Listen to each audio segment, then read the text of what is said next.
Halo pemirsa, apa kabar hari ini? Semoga Anda selalu sehat di masa pandemi dan selalu bersemangat untuk menjalani aktivitas. Bagi pemirsa yang harus tetap bekerja di luar rumah, jangan lupa untuk menggunakan masker. Hari ini program Berita Newspoint hadir menjumpai Anda bersama saya Khairunisa. Selama 30 menit ke depan, Newspoint akan menyajikan berita terbaru seputar Universitas Brawijaya dan Malang Raya. Jangan kemana-mana, keep on our channel Newspoint.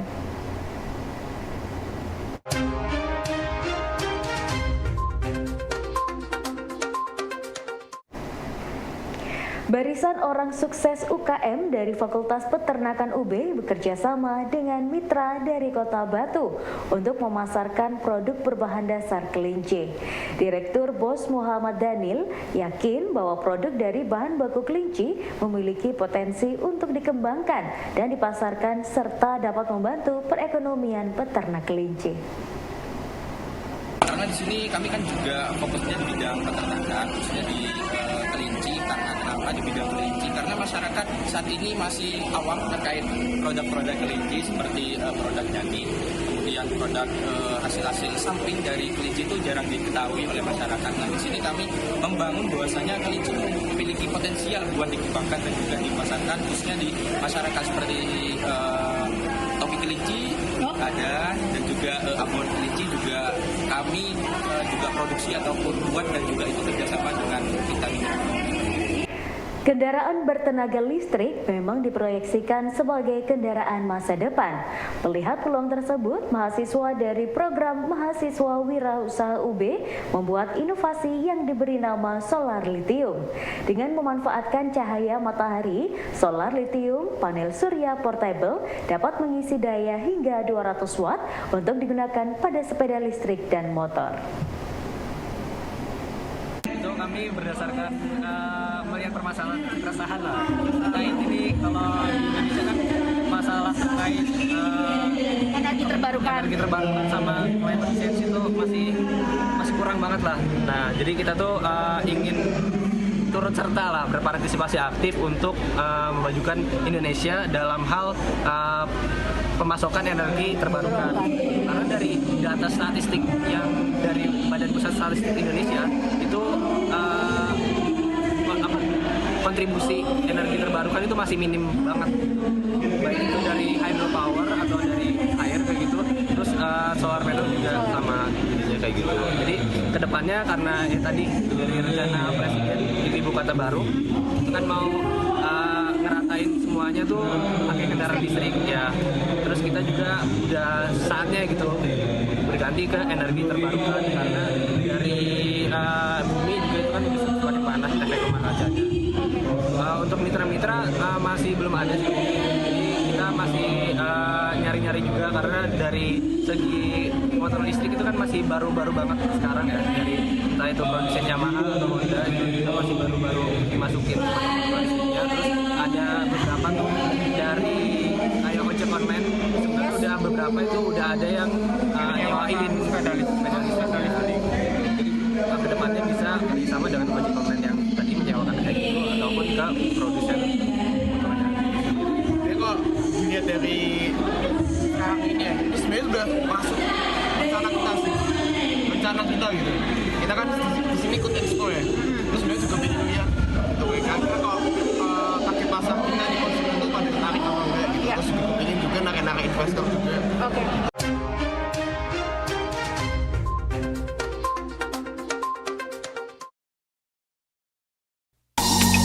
Mulai kuliah itu di Fakultas Pertanian Universitas Brawijaya tahun 1965, dan setelah itu selesai tahun 1974.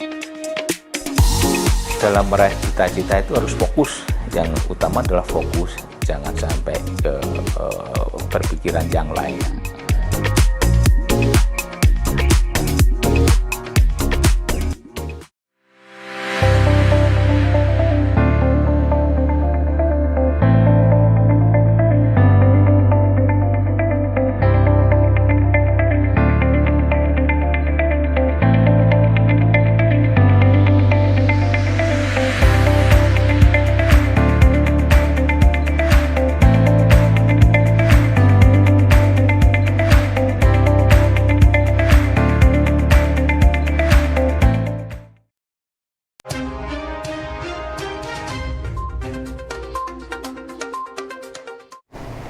Sebagai upaya penanggulangan bencana kawasan Taman Nasional Bromo Tengger Semeru, tim Pusat Studi Kebumian dan Mitigasi Bencana UB melalui program Matching Fund melakukan kajian risiko bencana berbasis Mobile Geographic Information System di Desa Wonogitri, dan dengan adanya pelatihan evakuasi bencana longsor dan banjir, drilling evacuation ini diharapkan masyarakat dapat lebih siap dan siaga apabila sewaktu-waktu terjadi bencana erupsi Gunung Semeru. Untuk kajian selanjutnya adalah penyusunan RPB, Rencana Pengurangan Risiko Bencana. Nah, itu tergantung dari Pasuruan apakah tahun 2023 nanti akan dianggarkan atau tidak. Tapi tahun 2018 kalau nggak salah Pusat Studi kita, Pusat Studi Kebumian dan Kebencanaan sudah membuat RPB juga untuk Kabupaten Pasuruan. Tetapi masih belum sesuai dengan petunjuk teknis yang baru, sehingga harus di-upgrade lagi, terutama terkait dengan skala petanya. Sebetulnya prosesnya ini sudah selesai lama, tapi karena banyak tadi harus konsultasi ke BNPB, ke Departemen Dalam Negeri, sehingga molor sampai akhir tahun, dan kita padukan juga dengan proses dengan kegiatan MF ini. Tapi sekarang sudah selesai, tinggal latihannya sekarang ini, drillingnya ini. Harapannya adalah masyarakat di sekitar Taman Nasional Bromo Tengger Semeru yang diwakili oleh 6 desa itu menjadi tangguh. Tangguh itu apa? Artinya ketika terjadi bencana mereka dapat kembali survive. Supaya survive gimana? Ya harus latihan ini salah satunya. Mungkin nanti Pak Endi bisa menjelaskan bagaimana proses latihan ini, karena dalam proses latihan ini kita bekerja sama dengan 3 BPBD. Walaupun kita yang PKS-nya itu hanya dengan BPBD Kabupaten Pasuruan, tapi dalam pelaksanaannya kita bekerja sama dengan 3 BPBD, yang satu BPBD Kabupaten Probolinggo, dan kita juga sudah sering bekerja sama dengan, Kota Probolinggo. Kita juga sudah beberapa kali kerjasama dengan Kota Probolinggo dan dengan Kota Batu. Jadi kalau kita mau menanggulangi bencana itu nggak bisa sendiri-sendiri, harus temannya banyak gitu ya. Mungkin nanti Pak Endi selaku instruktur bisa menjelaskan bagaimana proses evacuation drilling ini. Simulasi drilling evacuation perlu dan penting dilakukan di daerah-daerah rawan bencana. Salah satunya di kawasan Taman Nasional Bromo Tengger Semeru. Simulasi ini dilakukan agar masyarakat dapat membangun budaya siaga, budaya aman, dan budaya pengurangan risiko bencana di sekolah. Simulasi yang kita lakukan pada pagi hari ini adalah untuk istilahnya melaksanakan atau mengaplikasikan kegiatan yang namanya Desa Tangguh Bencana. Desa Tangguh Bencana ini adalah desa yang sudah kita latih supaya mereka tangguh terhadap potensi-potensi ancaman yang ada di desanya, dan mereka bisa mengadaptasi maupun bisa melakukan kegiatan namanya rencana penanggulangan bencana di desanya. Salah satunya melalui kegiatan simulasi ini. Ini nanti salah satunya adalah siapa berbuat apa akan berjalan dengan baik. Pak Kadesnya ngapain, Linmasnya ngapain, perangkat yang lain juga berbuat apa, termasuk tokoh masyarakat dan relawan berbuat apa, akan tercurahkan atau terlaksanakan di kegiatan simulasi ini. Harapannya nanti masyarakat menjadi benar-benar tangguh apabila ada bencana, semoga tidak terjadi ya, ada bencana di desa ini, mereka sudah mampu memanajemen atau mengolah sehingga mereka benar-benar tangguh dan tidak selalu tergantung kepada pemerintah, begitu. Jadi kita akan latihan simulasi pada pagi hari ini. Yang pertama adalah, awalnya adalah kita anggap bahwa situasi di desa ini posisi status siaga. Nah, awalnya adalah masyarakat yang merumput, itu ceritanya ya. Ini melihat ada kepulan asap yang cukup tebal di luar batas kewajaran, dia laporkan kepada RT, Pak RT akhirnya laporan kepada Kades. Kades memerintahkan tim reaksi cepatnya relawan desa untuk meninjau ke lokasi, benar apa enggak laporan PD tadi. Dan di situ ternyata dari hasil asesmen TRC memang benar adanya, sehingga dilaporkan ke Pak Kades. Pak Kades selanjutnya akan berkoordinasi dengan BPD Kabupaten Pasuruan, seperti itu. Nah, nanti selanjutnya adalah sebelum BPD Kabupaten Pasuruan datang ke lokasi desa ini, Pak Kades beserta sumber daya yang dimiliki itu sudah mengolah atau melakukan kegiatan kebencanaan yang ada di desa tersebut. Jadi nanti awalnya adalah potensi dulu, ada potensi belum ada bencana, terus tiba-tiba di saat ada asesmen, tiba-tiba kita anggap gunung benar-benar meletus, sehingga sirine meraung-raung, baik sirine maupun kentongan-kentongan yang biasa digunakan oleh masyarakat desa ini, entah itu kentongan, entah itu memukul tiang listrik, akan kita bunyikan, tanda bahwa seluruh masyarakat atau warga desa segera melakukan kegiatan evakuasi yang menuju ke titik kumpul yang sudah kita tunjuk di situ. Itu prosesnya. Harapan kami masyarakat benar-benar siaga, benar-benar siap apabila sewaktu-waktu, namanya bencana itu kan tidak diundang. Ya, juga datangnya tiba-tiba, masyarakat sudah mampu mengolah, mampu tangguh, juga mampu bertahan dalam survive menghadapi bencana yang ada di sekitarnya. Begitu. Kawasan Kayu Tangan Heritage memiliki banyak bangunan kuno dengan nilai sejarah dan daya wisata yang tinggi. Melihat potensi tersebut, arsitektur FTUB turut serta dalam pemeliharaan dan pelestarian kawasan Kayu Tangan Heritage dengan fokus melakukan pendataan digital sebagai database untuk mengembangkan virtual environment area kawasan bersejarah. Awalnya adalah ketertarikan saya secara pribadi dan kami dalam sebuah grup tim peneliti di kampus Brawijaya itu ada namanya Hibah Penelitian Desentralisasi. Ya, di mana kami di dalam awal meniti karir tahun 2019 itu kami tertarik untuk mengangkat kawasan Kayu Tangan ini untuk kita pelihara, kita lestarikan dengan baik dengan mengawali pendataan digital sebagai database kesejarahan bangunan maupun kawasan di Kayu Tangan. Dari kesempatan itulah kami mulai bergerak untuk mendata setiap bangunan yang ada di Kayu Tangan yang kemudian kita kembangkan dalam konsep yang berbasis HBIM, yaitu Heritage Building Informasi Modeling, dan itu merupakan pijakan yang sangat kuat dalam membangun informasi digital, ya, aset bangunan bersejarah yang ada di Kayu Tangan.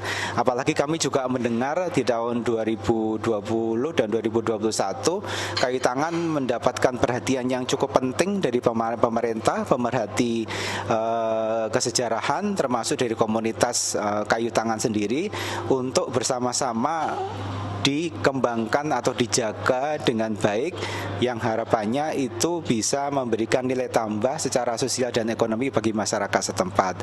Sehingga tahun 2020 kita juga berusaha mengembangkan berupa aplikasi virtual tourism yang kemudian dilanjutkan tahun 2021. Kita mengembangkan juga bekerjasama waktu itu berkesempatan dengan PT Leica Geosystem Indonesia yang kita berkesempatan bisa berkolaborasi untuk melakukan perekaman bangunan bersejarah melalui 3D laser scanner. Disitulah kami mendapat kesempatan yang sangat berharga melakukan perekaman data digital bangunan bersejarah dengan sangat akurat, ya, sehingga kita mendapatkan dana 3D point cloud, dan itu merupakan data yang sangat berharga bagi pijakan untuk pengembangan metaverse di tahun 2022 ini. Sehingga harapannya memang ini roadmap penelitian kami ini memang kita sangat fokus pada kawasan Kayu Tangan, yang kedepannya kita akan mencoba untuk mengembangkan ini menjadi sebuah platform, ya, digital yang kemudian masyarakat bisa melakukan engagement atau berinteraksi di dalam dunia metaverse, sehingga ini merupakan satu paradigma yang merubah konsep-konsep public hearing yang tradisional bertatap muka dirubah menjadi bertemu dalam dunia yang maya. Ya, disitulah kemudian masing-masing stakeholder punya kesempatan yang sangat luas untuk bisa membangun kreativitas, membangun satu opini, dan membangun interaksi untuk berkomunikasi dengan sangat bebas di dalam dunia teknologi yang baru.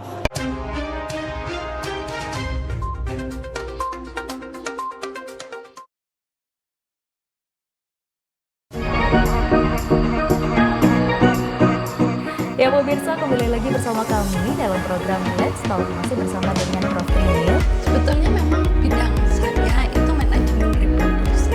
Ya pemirsa, kembali lagi bersama kami dalam program Let's Talk, masih berbincang dengan tema ekowisata. Ekowisata nih sebenarnya konsep baru. Jadi konsep ini lahir setelah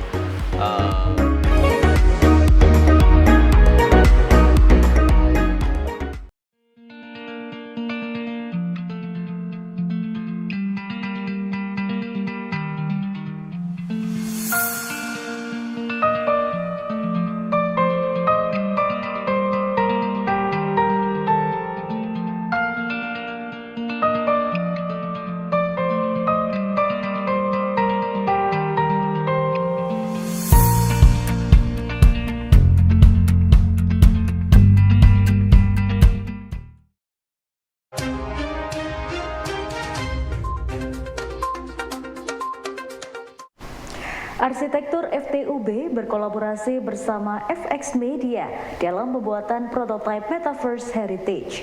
Menggunakan teknologi imersif, kolaborasi ini mengkonsep dunia kembar bagi dunia nyata.